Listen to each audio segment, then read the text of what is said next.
Betul. Karena persaingan bisnis kita itu adalah persaingan kreatif, ya. Bukan persaingan ya teknis dan mekanisme, karena teknis banyak banget teman-teman yang bisa bantu ya. Harus dipahami, organisasi memang bekerja dengan rules.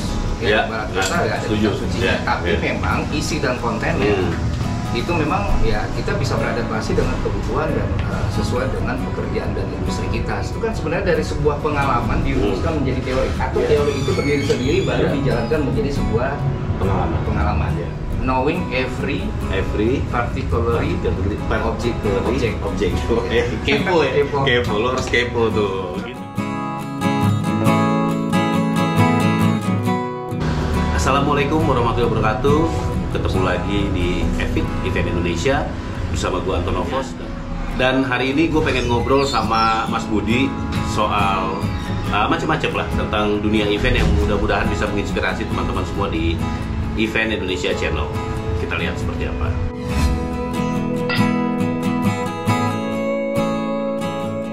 Ya, apa kabar, Bud? Kabar baik, walaupun nggak baik-baik amat ya. Nggak baik-baik amat ya. Oh iya. Oh itu semua sama. Semua sama. Kita mengalami hal yang sama-sama prihatin. Semuanya bersiasat. Iya. Lo bersiasat juga kan? Bersiasat. Apa yang lo lakukan, Bud? Setelah COVID ini kita coba shifting ya. Satu adalah pasti kita mencoba untuk mempelajari digital atau usaha yang di luar event. Di luar event itu gua sama tim dan partner itu sudah setahun setengah lebih coba ngebangun sebuah minimart. Iya. Oke. Unik nih. Iya. terus Ya udah, itu adalah salah satu bentuk shifting kita dalam mencoba menyiasati bertahan di masa pandemi. Mas Anto, alhamdulillahnya ya belum menjadi sesuatu bisnis yang gede, tapi at least kita bisa mencoba untuk shifting dan survive. Lo udah mulai belajar juga. Iya. Artinya sekarang udah jalan. Dalam kondisi berjalan. Tapi untuk event ada tetap. Untuk event tetap ada, tapi tidak seperti yang kemarin-kemarin ya, sebelum pandemi. Oke.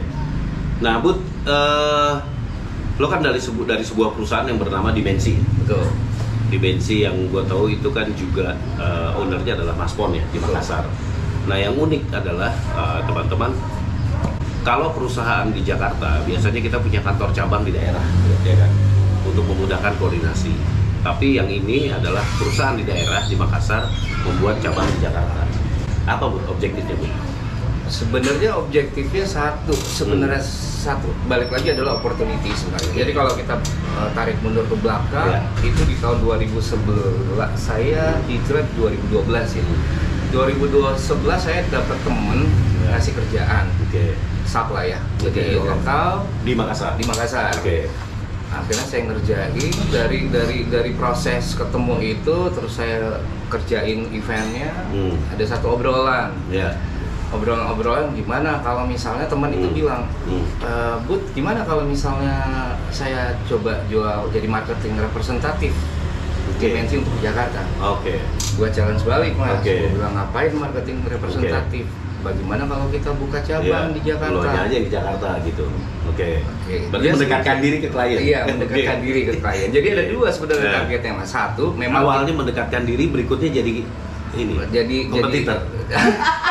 Bukan. Jadi tujuan utamanya sebenarnya mendekatkan diri sama klien. Jadi gini, Dimensi itu kan selain mempunyai kerjaan prinsipal di lokal, kita adalah partner beberapa IO di Jakarta. Jadi pada saat itu saya objektifnya yang paling utama adalah bagaimana saya mempunyai kepanjangan tangan di Jakarta untuk mendekatkan diri dengan klien-klien partner yang ada di Jakarta untuk kalau once eventnya ada di Makassar. Jadi simple thingnya saya berpikir gini, lu nggak usah repot-repot koordinasi harus survei ke Makassar. Gue ada sebagai representatif, gue akan menjadi partner lu. Karena lo tahu segala hal tentang Makassar juga punya infonya ya. Jadi memang waktu kita membuat sesuatu Dimensi dengan Mas Pon di awal, Mas, kita menitik beratkan memang di database sebenarnya. Database itu adalah data venue, layout dan segala macam. Itulah yang bank data itu yang saya anggap adalah suatu kekuatan untuk melakukan approaching ke beberapa klien. Karena kan yang paling sering mereka minta adalah visibility, exposure, value, data layout dan segala macamnya seperti itu, Mas. Nah, itu yang awal mulanya saya berpikir ke situ. Tapi akhirnya seiring berjalan secara nggak langsung, ya tadi Mas Anto bilang menjadi kompetitor juga. Akhirnya saya menjadi IO yang mencoba juga sustainable, bertahan untuk mencari klien di Jakarta. Ya nggak apa-apa juga. Iya. Nggak masalah, kompetitor itu kan dalam arti yang positif. Betul. Karena persaingan bisnis kita itu adalah persaingan kreatif, sebenarnya bukan persaingan ya teknis dan mekanisme, karena teknis banyak banget teman-teman yang bisa bantu ya. Begitu kita bicara butuh tim yang banyak, butuh lighting yang bagus, audio yang bagus dan seterusnya udah banyak. Betul. Yang penting kan packaging, kreativitas gitu. Nah, gue juga sering sih event di Makassar dulu. Sekarang Bud, apa yang lagi lo kerjain Bud? Kalau yang gue lagi kerjain ya, kalau event gue lagi ada satu di Februari ke depan, tanggal 8 tanggal 9 ada dari Prinsipal Telekomunikasi untuk melaksanain awarding best customer service-nya mereka. Gede-gede juga ya, gede juga nih. Ini anak Makassar loh, di Jakarta loh, Jakarta, waduh gila nih. Ini harus jadi contoh gitu ya, bahwa teman-teman di daerah juga sebenarnya bisa nih, ya kayak itu meningkatkan juga apa ya, belajarnya gitu ya. Dengan mendekatkan diri ke pusat, kan di sini pusat dari industri. Oh ya, kita di daerah kan kiblatnya Jakarta. Kita di daerah kiblatnya Jakarta. Jadi zaman dulu kalau kita masih, menurut saya waktu masih saya di daerah itu distorsi keilmuan kita itu terlalu banyak gapnya, terlalu jauh. Begitu kita ke Jakarta, saya ngelihat sesuatu event, kemasan event, produksian material event seperti apa, itu saya akhirnya bisa lebih cepat menangkapnya dan itu bisa cepat memberikan pemahaman ke teman-teman di daerah, ke teman-teman utamanya di dimensi Makassar. Nah, sekarang berarti dimensi selain dari IO juga ada bisnis tadi ya, apa namanya, distribusi atau minimarket ya, modern market gitu ya. Kalau di Makassar lagi shifting Maspon yang gawangin dimensi properti ya. Itu gue lihat juga tuh, gawat. Itu gawat tuh. Kayaknya mau jadi konglomerat kayak di dimensi bang. Bud, pindah dikit Bud. Siap. Nggak ngobrolin IO Bud, ngobrolin soal organisasi, ya kan? Karena gini, gue sengaja ngobrol sama Mas Budi ini adalah untuk mendapatkan pencerahan, katakanlah pencerahan baru lah, walaupun kita sudah pernah ngobrol ya, tapi pencerahan baru dan mungkin menginspirasi juga buat teman-teman yang ada di dalam organisasi. Bud, seberapa penting sih menurut lo sebuah organisasi, event organizer, apa yang paling hakiki gitu loh, yang paling apa sih, kenapa sih kita harus berkumpul dan berorganisasi? Menurut lo gimana? Kalau menurut saya penting ya, apalagi kalau kita related dengan visi misinya Mas Anto pribadi yang beberapa di YouTube podcast yang gue perhatiin. Mas Anto kan akan memberikan suatu legacy untuk generasi berikutnya. Legacy itu kita tidak bisa orang per orang ataupun institusi, perusahaan per company. Pentingnya organisasi itu adalah suatu saat akan bisa menjadi suatu sesuai visi misi Mas Anto. Karena dengan adanya organisasi, satu, kita kerjaan kita adalah salah satunya adalah berkaitan dengan regulasi, Mas. Regulasi. Nah, kalau kita tidak berkumpul dalam suatu organisasi yang diakui oleh negara, itu sangat susah untuk kita melakukan suatu daya dorong. Apalagi di zaman pandemi seperti ini, masa depan kita akan seperti apa? Bagaimana penerapan regulasi itu terkait dengan pandemi. Nah, that's why organisasi itu sangat penting. Yang penting, visi misi cita-cita organisasi kita itu sejalan semuanya. Jadi memang agak PR adalah menyatukan orang dalam satu organisasi karena mereka udah punya kepentingan ego masing-masing. Mereka mungkin di teman-teman yang lain-lain pada saat menjalankan bisnisnya tidak merasa pentingnya suatu organisasi karena mereka bisa survive dengan kemampuan perusahaan masing-masing. Tapi dengan adanya organisasi ini bisa menjadi gaya gedor sebenarnya karena kita beririsan langsung dengan regulasi pemerintah, Mas. Itu bisa menjadi suatu kekuatan, kita bisa speak up sebenarnya dengan adanya organisasi itu. Artinya gini, dengan adanya banyak organisasi, kita nggak cuma ke satu organisasi. Ya? Mungkin flashback sedikit bahwa industri event adalah industri yang mati duluan waktu maklumat Kapolri tentang terjadinya COVID.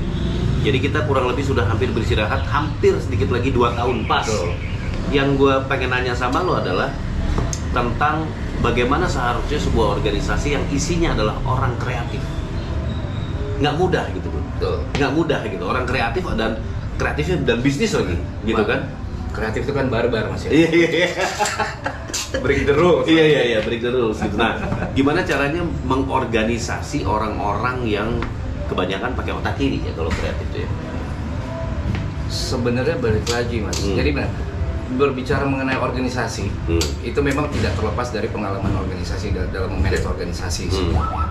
Tapi balik lagi sebenarnya, kemarin saya adalah salah satu orang waktu komunitas backstager menuju organisasi, saya salah satu orang yang sempat bahwa untuk perumusan organisasi ini kita tidak bisa terlepas dari goodwill dari pemerintah. That's why kenapa sebenarnya gitu. Organisasi itu pasti akan ada dorongan dan peranan politik sebenarnya. That's why saya adalah salah satu orang yang sempat memberikan profiling figur yang kita butuhkan dalam satu organisasi itu adalah orang yang beririsan dengan dunia politik. Karena sekali lagi dunia kita, apalagi zaman pandemi, berasa banget bahwa kerjaan kita ini beririsan dengan regulasi. Pemerintah bilang regulasi ini, kita akan ngikut. Nah makanya kita membutuhkan satu figur yang kuat sebenarnya, yang memang tujuannya kasarnya begini Mas Santo, memilih calon kalau kita mau berbicara organisasi secara harfiah benar-benar kita memilih figur kedua itu menurut saya, ini menurut pribadi ya. Kasarnya cari pemimpin yang tidak mengurusi perut ke bawah. Jadi dia tinggal mengurusi perut ke atas. Siapa figur-figur seperti itu adalah orang biasanya orang-orang yang berada di lingkaran politik. Bukan tujuannya untuk mempolitisasi organisasi kita, tapi mereka mempunyai kekuatan supaya bisa ketemu langsung dengan para regulator untuk memperjuangkan industri kita, apalagi zaman pandemi seperti ini. Itu tujuannya sebenarnya. Butuhkan artinya tujuannya mulia sebenarnya. Karena kalau kita melihat dari beberapa organisasi yang ada, itu tidak terlepas dengan kekuatan politik pemerintah. Masalahnya itu tadi, isinya adalah orang kreatif dan orang bisnis. Gimana caranya organisasi itu bisa meng-customize dirinya sehingga mengakomodir bukan hanya kepentingan politik gitu, tapi kepentingan yang lain gitu, sehingga ini menjadi organisasi yang kenapa sih organisasi itu harus kaku bahwa oh ini nggak bisa Mas, karena ini organisasi, oh ini nggak bisa begitu Mas, karena ini organisasi gitu ya. Sementara orang-orang kreatif yang liar ini butuh diakomodir gitu. Nah sekarang kan animo orang kan kelihatan ya, animo orang kelihatan apakah sebuah organisasi itu bisa mengakomodir dia gitu, apakah gue bisa berkarya, ada ruang nggak untuk berkarya, ada ruang nggak untuk mengedukasi gitu. Jadi kalau bicara organisasi, kita berbicara yang paling dasar adalah kitab suci ya. Kita bicara kitab suci itu anggaran dasar dan anggaran rumah tangga Mas. Tapi anggaran dasar dan anggaran rumah tangga itu sebenarnya seyogyanya yang sebenarnya bisa beradaptasi dengan kepentingan industri kita. Jadi jangan plug ketiplek. Jadi di customize itu ya? Bisa banget. Itu pemikiran dan rumusan dari semua pihak yang berkompeten bisa kita masukkan dalam situ. Tapi memang harus dipahami, organisasi memang bekerja dengan rules. Barat kata nggak ada kitab sucinya, tapi memang isi dan kontennya itu memang ya kita bisa beradaptasi dengan kebutuhan dan sesuai dengan pekerjaan dan industri kita sebenarnya. Nah kaitannya tadi dengan Mas Santo bilang bagaimana berorganisasi itu, nah terlepas dari sosok figur dan segala macamnya, saya salah satu orang yang suka belajar organisasi dan salah satu rumusan yang ada di organisasi, sedikit quote yang pernah saya baca di organisasi itu yang tidak terlepas adalah content is a king dan time is a queen. Jadi kita walaupun kita udah bagus tapi tidak bisa mengambil momentum, itu tidak akan sejalan, percuma juga. Dan saya rasa orang-orang yang mengisi di industri sekarang sebenarnya itu udah kompeten ya. Terlepas dari sisi pribadi saya tadi adalah mencari figur yang dekat dengan political will. Yang sekarang sudah cukup kompeten. Tinggal bagaimana kita lebih mau duduk bareng untuk merumuskan dan mengambil momentum itu. Ya kayak apa namanya? Sekarang sudah 2 tahun gitu kan. Kita masih juga belum memiliki sebuah movement yang menurut gua cukup besar impactnya gitu untuk industri event. Bukan nggak ada kegiatan-kegiatan organisasi ya, karena gua di Forum Backstageers Indonesia. Jadi melihat juga kegiatan organisasi sudah bertemu dengan DPR, sudah bertemu juga dengan sudah sempat kita kerjasama dengan Kemenparekraf dan seterusnya gitu ya. Tapi gue ngeliat kayaknya belum cukup ya, Bud. Kayaknya masih perlu terobosan-terobosan baru yang kreatif ya, dan sehingga memancing. Karena gini, gue pernah ikutan satu talk show dengan CNN bahwa apakah kita sudah siap, ya kan? Apakah kita sudah siap event gitu? Kalau event siap ya siap gitu, tapi edukasi tentang bagaimana prokes untuk orang event itu belum banyak gitu loh edukasinya. Terus begitu bicara kita mau bikin konser, apakah penontonnya sudah siap? Belum tentu juga gitu. Jadi sebenarnya banyak pihak yang harus menggodok ini gitu. Nah, gimana peran organisasi seharusnya gitu loh untuk menggairahkan lagi gitu ya. Kalau bisnis sendiri-sendiri ya nggak jadi menurut gua ya. Gitu. Ya sebenarnya itu tadi yang saya bilang, Mas. Sebenarnya ini organisasi itu bisa menjadi sebuah daya gedor. Nah, memang kita harus selalu mendekatkan diri dengan pemerintah. Mendekatkan diri sama pemerintah karena regulasi ada di mereka. Nah, siapa yang harus bergerak di organisasi ya? Saya pernah bilang satu ketika Mas Awil waktu awal-awal saja menjadi organisasi internal Pak. Saya bilang, Mas, kalau menjadi sebuah organisasi, ayo kita lepas baju semua. Hilangkan ego kita, mau dari siapapun. Dulu harapan saya adalah lebih besar lagi, Mas, sebenarnya dari semua sektor subsektor industri kita menjadi satu kekuatan besar. Tidak hanya backstager, tapi kan seiring sejalan semua berdiri sendiri-sendiri ya. Harapan saya sebenarnya di atas ini ada afiliasi lagi yang lebih besar untuk bersatu, tapi kita bikin, Bud.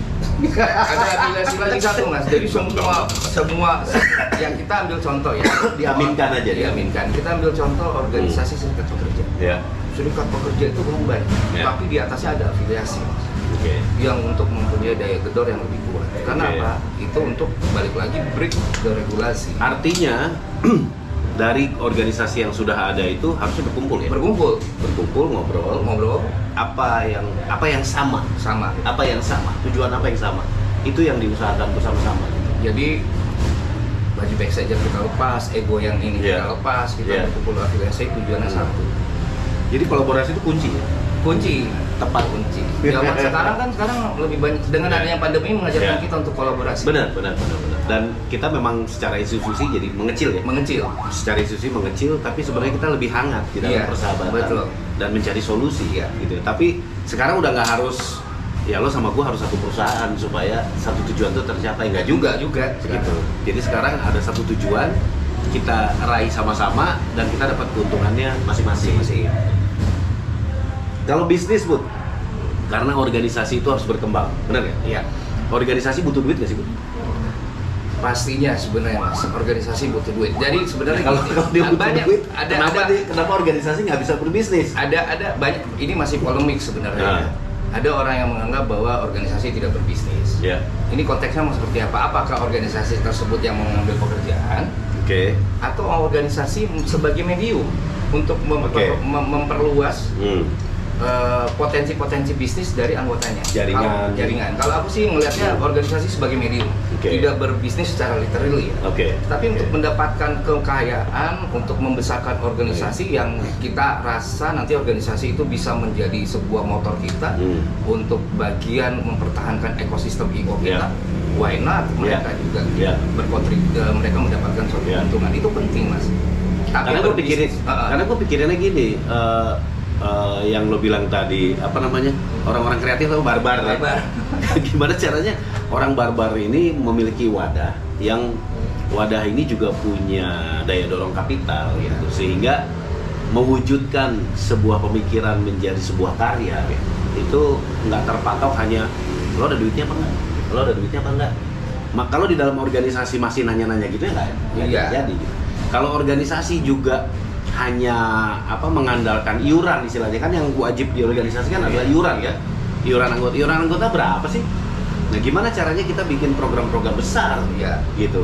Sementara lah misalnya organisasi nggak bisa bisnis. Kalau misalnya kita harus kerja sama-sama pemerintah, ya kan nggak lancar juga, Bu. Nggak terlalu banyak. Gue pikir organisasi harus kaya, Bu. Sebenarnya kalau di beberapa organisasi di anggaran dasar memang udah banyak organisasi yang udah mengejawantakan di pasal per pasalnya itu salah satunya adalah kekayaan organisasi. Jadi kekayaan organisasi itu selain dari iuran anggota, organisasi bisa memungut kontribusi. Itu tinggal aturan mainnya aja mereka jalankan, memungut kontribusi dari setiap pekerjaan yang ada. For example, misalnya kita memberikan satu rekomendasi untuk suatu pekerjaan yang dilegalisasi oleh pemerintah. For example, kita bicara backstager, itu nggak ada masalah organisasi memungut itu karena memang organisasi kan memberikan manfaat. Balik lagi. Nah itu memberikan manfaat. Gitu. Kalau misalnya membersnya udah merasa bahwa organisasi memberikan manfaat, saya rasa pertanyaan-pertanyaan kenapa organisasi harus cari duit itu saya rasa udah nggak ada mas. Karena menurut saya memang organisasi harus menjadi medium. Bukan menjadi bisnis ya. Medium untuk membesarkan ekosistem IO. Tapi nggak ada salahnya organisasi mendapatkan income untuk tujuan itu. Nggak ada salahnya. Toh semua kan organisasi akan organisasi membutuhkan manpower untuk menjalankan organisasi. Itu bisa jadi organisasi kita dijalankan dengan pro hire. Orang-orang yang mengerti dan profesional bisa menjalankan organisasi secara benar. Itu sah-sah aja ya? Sah-sah aja kan, banyak di organisasi-organisasi tertentu itu udah menjalankan profesional. Kita bicara PSSI aja yang saya tahu ya. PSSI ketuanya memang ketua politik, tapi di dalam yang menjalankan pelaksana hariannya itu profesional semua mas, yang digaji per bulan. Dan manfaatnya berasa secara organisasi. Gimana caranya dia bisa gajian? Nah itu yang harus kita ngobrol banyak. Ya berarti kan organisasi ini juga harus punya program mendatangkan income untuk organisasi. Ya ini tentunya ini bagian yang mencerahkan ya. Buat gua adalah tidak lagi mengeluh soal organisasi, tapi kita menunggu bagaimana organisasi-organisasi, bukan hanya backstagers, organisasi-organisasi yang ada di Indonesia ini membuat satu movement yang besar dan memiliki satu kesempatan ketemu gitu ya, untuk bisa merumuskan sesuatu dan memberikan masukan kepada pemerintah. Pertemuan kita, perkumpulan kita, kehangatan kita di komunitas dulu itu harus diformilkan ya, menjadi sesuatu yang bisa ditinggalkan untuk generasi. Bagaimana menurut lo tentang organisasi menjadi meninggalkan legacy untuk generasi? Ya tadi, selama organisasi itu bisa memberi manfaat secara semua ke membersnya, otomatis kan industri kita akan sustainable. Sustainable. Kan tidak selamanya organisasi kita hanya berurusan dengan regulasi dan pemerintah. Tapi kita punya pemikiran-pemikiran yang mungkin bisa balik lagi adalah medium organisasi menjadi medium untuk menjadi pionir untuk for example, Mas Anto mungkin dari semua pengalamannya udah dirumuskan dalam satu manual book atau silabus. Bagaimana organisasi ini bisa memberikan wadah atau bisa melakukan komunikasi ke beberapa pihak instansi. Yang setahu saya di beberapa daerah itu kan udah ada politeknik dan pariwisata ya. Poltekpar ya. Di mana salah satu program studinya ada event. Nah, bagaimana organisasi bisa memberikan manfaat dan memberikan legasi tadi itu, organisasi harus menjadi bagian terdepan untuk melakukan. Kalau di Makassar kita ada live, ada evendo. Ketua live dan ketua evendo itu udah menjadi dosen tidak tetap di Poltekpar. Nah itu bagian secara kontinu sekarang. Nah itu peranan organisasi secara untuk meninggalkan legacy. Nah itu udah kejadian kalau kita ada Mas Uceng sama Mas Ical kalau nggak salah. Nah itu sangat bagus sekali ya. Itu harusnya ada itu. Di backstagers harusnya ada itu. Tapi ini nggak mengecilkan organisasi manapun termasuk backstagers ya. Artinya harapan-harapan dan gini, latar belakang munculnya organisasi beda-beda. Latar belakangnya beda-beda dan mungkin saja latar belakang itu yang membuat sebuah organisasi itu jalannya cepat atau lambat gitu ya. Mulai dari pembentukannya dan seterusnya. Tapi kalau pengen cepat dan gregetan itu udah pastilah kita, karena kita orang kreatif tuh pengen segala sesuatunya mungkin lebih taktis dan cepat gitu. Tapi ternyata tadi yang saya bilang Mas sebenarnya content is a king, time is queen. Kita udah orang hebat di organisasi itu, tapi kita tidak tahu momen untuk memanfaatkan kehebatan dan kemampuan kita. Kayak Iya, betul. Nggak kelihatan. Iya, nggak kelihatan. Bud, balik lagi legacy, Bud. Kalau lu sebagai individu nih, yang juga sebagai pebisnis, pelaku event gitu, ada nggak sih lu kepikiran tentang memberikan legacy atau let's say sharing pengalaman lu kepada generasi yang baru? Ada, Mas. Jadi saya kalau melihat dari pengalaman saya, mungkin juga Mas Anto sama, kita hanya adalah orang kebetulan masuk ke industri ini. Dari kebetulan itu baru kita coba bertahan hidup sampai di usia sekarang ya. Kepepet nggak sih lo dulu? Kepepet. Akhirnya masuk ke event. Masuk ke event. Kejebur. Ya, saya kan basicnya dulu tapi kebetulan saya adalah dulu saya sekolahnya kan di perhotelan sebenarnya. Oh, deket ya. Deket karena kita masih industri jasa ya. Hospitality. Oke. Tapi ya itu mana kepepet juga. Iya. Mungkin karena passion kita, karena suka musik, segala macam akhirnya kepepet juga masuk ke situ. Iya. Nah, saya berpikiran masalah legacy itu adalah suatu kebetulan yang akhirnya kita bisa survive, bisa kebayang sebenarnya. Kalau kita merumuskan atau merencanakan sebuah plan, tujuan dan goalsnya ada, itu pasti lebih hebat. Untuk generasi-generasi berikutnya itu saya anggap akan lebih, mereka akan masuk ke IO memang tujuannya adalah pengen jadi IO. Ya, jadi nah itu dia. Ada sih yang gua ketemu generasi muda pengen Om, aku pengen punya event organizer, ada, tapi belum banyak. Maksudnya banyak orang yang akhirnya menemukan secara tidak sengaja, ternyata ternyata gue bisa nih kayak Om jadi event organizer gitu. Jadi baru ditemukan gitu, dia nggak, tanpa dia sadar. Jadi bukan diniatkan ingin menjadi masuk di dalam bisnis event gitu, tapi karena kebetulan diajak orang, ternyata gue suka, enak. Nah gitu kan, suka karena bukan di belakang meja ketemu banyak orang, kebanyakan ketemu artis sih. Iya. Apa yang harus diajarin buat ke generasi itu? Sebenarnya jadi di zaman digital ini, Bu. Sebenarnya apa yang harus diajarin sebenarnya tinggal kita merumuskan dari experience kita menjadi sebuah teori yang lebih mudah dipahami sebenarnya, Mas. Karena kalau yang aku pelajari, setuju gue tuh. Hakikat dari pembelajaran itu bagaimana mensimpelkan pembelajaran itu supaya bisa diterima sama orang. Kita dengan pengalaman tahun belasan tahun, Mas, atau mungkin puluhan tahun, tinggal kita merumuskan itu sebuah pengalaman menjadi sebuah teori yang related dengan teori, apalagi kita berhadapan akademisi, mau kita harus merelatifkan itu korelasi antara pengalaman kita dengan teori. Nah, saya memang udah beberapa kali coba menyusun pointer-pointer, tapi secara basic, Mas. Secara basic. Ya, berarti lo siap keliling kampus nih kayaknya. Siap. Simple thing saya selalu bicara sama mereka. Gini, ntar dulu sebelum ke situ, lo kan juga berbisnis. Kalau perusahaan lo bilang, lo janganlah edukasi-edukasi gitu, nggak jadi duit. Lah kan gini, Mas. Kalau kita bicara ada orang bijak bicara apa yang lu pernah dapatkan di industri ini, lu sebenarnya berpikir juga apa yang lu tinggalkan di industri ini. Ya. Berarti sebenarnya dalam kita berbisnis kita jangan lupa juga bahwa kita harus meninggalkan warisan ini. Di perusahaan-perusahaan besar kan ada namanya CSR, Mas. Corporate Social Responsibility. Sebenarnya peran itulah yang menjadi CSR kita. Legacy. CSR. Nah terus kira-kira apa nih, Bud, yang lo mau ajarin? Kalau saya mengajari sebenarnya gini, Mas, saya tidak terlalu dibandingin sama apa yang lo temukan dari anak-anak milenial lah gitu. Adik-adik kita nih. Ada. Ini agak sedikit apa yang harus diajarin ke mereka gitu.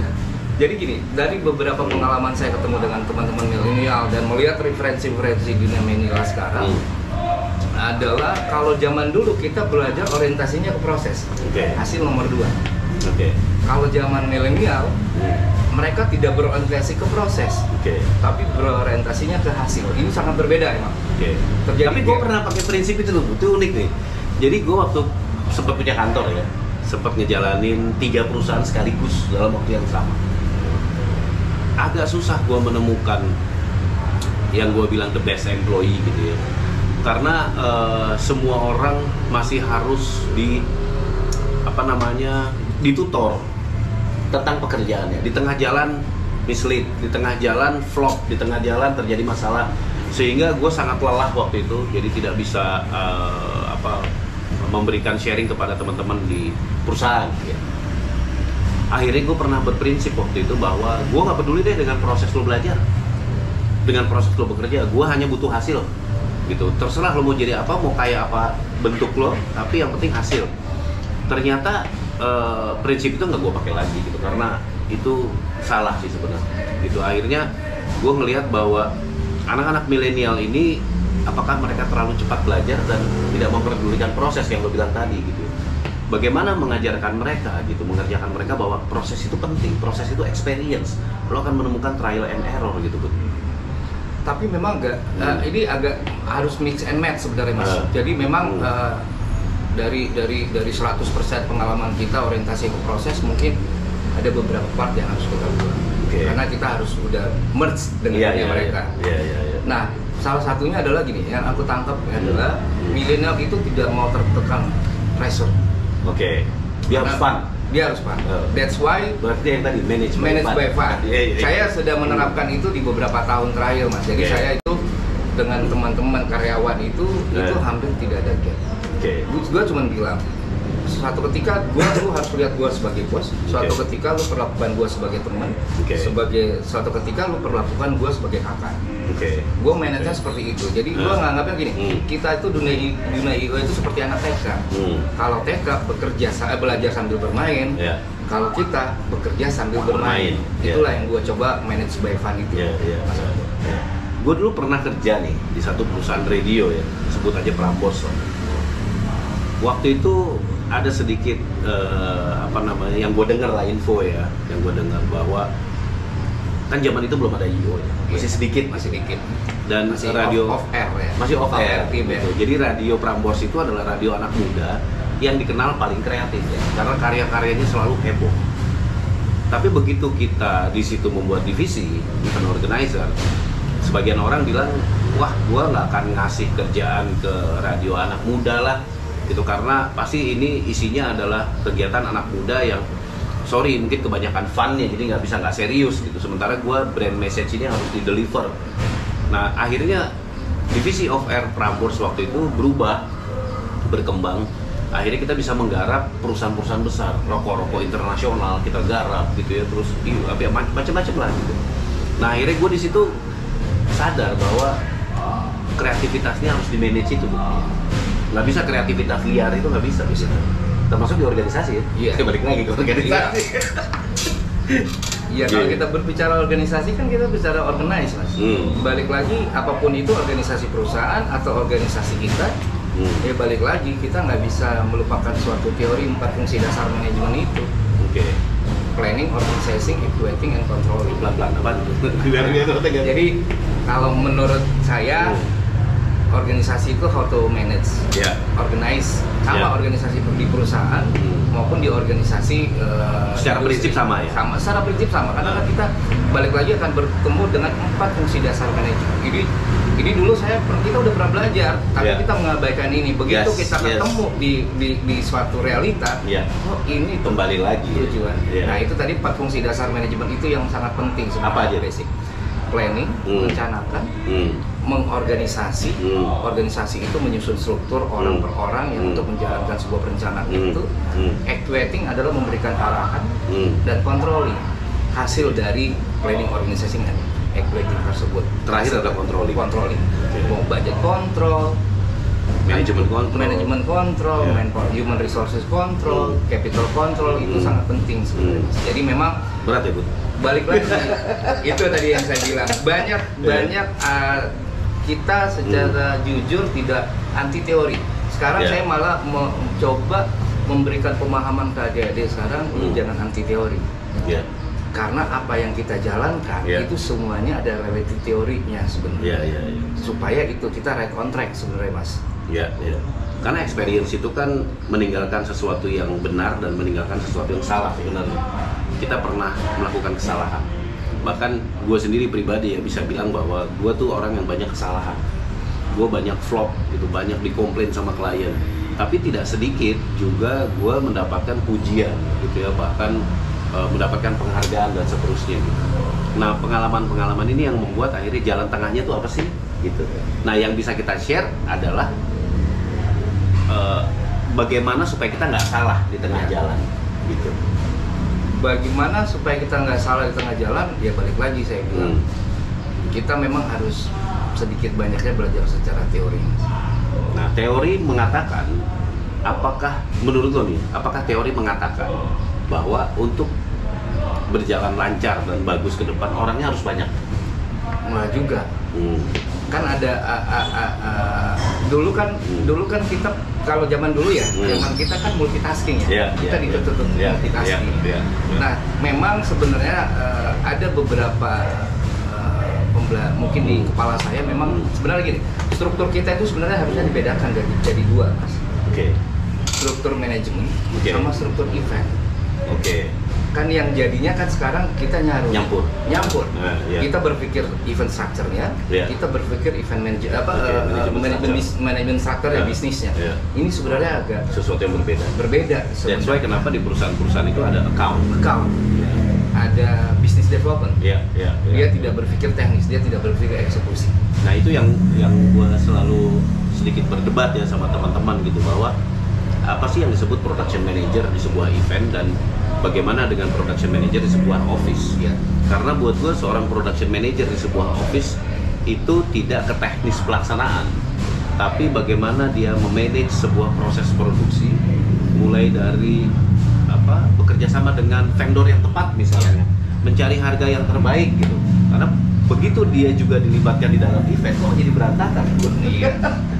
Karena dia sebenarnya perumusan, gitu loh. Production manager di sebuah event organizer itu tugasnya adalah perumusan, betul. Gitu, membantu juga sebuah bisnis ya, perjalanan bisnis gimana caranya mendapatkan keuntungan yang besar, dengan cara mungkin seorang production manager itu harus punya link yang kuat misalnya. Nah, itu tadi yang saya bilang, Mas. Jadi memang besar tidak besar itu akan relatif sesuai target kita sebenarnya. Tapi idealnya sebenarnya manajemen itu kita bagi dua dalam suatu struktur di perusahaan sebenarnya. Idealnya itu kita memang ada yang ngurusin berbicara masalah bisnis, ada yang berbicara masalah teknis. Nah, kan kaitannya balik lagi. Tadi Mas Santo bilang, balik lagi secara teori pasti planning, organizing, actuating, and controlling. Nah, seperti itu sih sebenarnya, Mas. Nah, ini adalah salah satu yang visi misi saya sebenarnya hampir sama Mas Santo. Saya pengen lebih menjabarkan, jangan anti teori, belajar banyak baca nih. Karena dari baca itu kan lagi teori itu kan sebenarnya dari sebuah pengalaman dirumuskan menjadi teori, atau teori itu berdiri sendiri baru dijalankan menjadi sebuah pengalaman. Nah, itu kan dua sisi sebenarnya teori itu, Mas. Nah, dengan pengalaman kita mungkin akan banyak banget teori-teori baru yang akan kita rumuskan dari pengalaman Mas Anto. Knowledge by experience ya. Knowledge by experience. Nah, Bud, terakhir ya Bud, apa harapan lo Bud buat para anak-anak muda atau generasi penerus yang masuk ke industri kreatif? Masuk ke industri kreatif itu bisa apa aja ya? Bukan cuma IO, tapi masuk ke industri kreatif. Apa sih yang harus dia jadikan bekal utama gitu loh, untuk dia siap berbisnis, siap masuk ke industri? Harapan saya sebenarnya balik lagi, saya selalu adalah orang yang suka dengan teori, suka dengan bacaan. Satu, kita bekerja di industri event ini, kita multidisiplin ilmu. Let's say kita bicara kreatif, itu ada desain, ada apapun, video, visual. Terus kita kadang sometimes kita berhadapan dengan legal, ada hukum, kontrak. Terus kita bicara dengan bagaimana how to present, itu adalah teori komunikasi maksudnya. Pastinya. Terus kita akan berbicara bisnis, mencari keuntungan, entrepreneurship. Menjadi seorang project officer pun dia memanage tim kecil kan. Lu harus belajar manajemen, leadership lu harus belajar.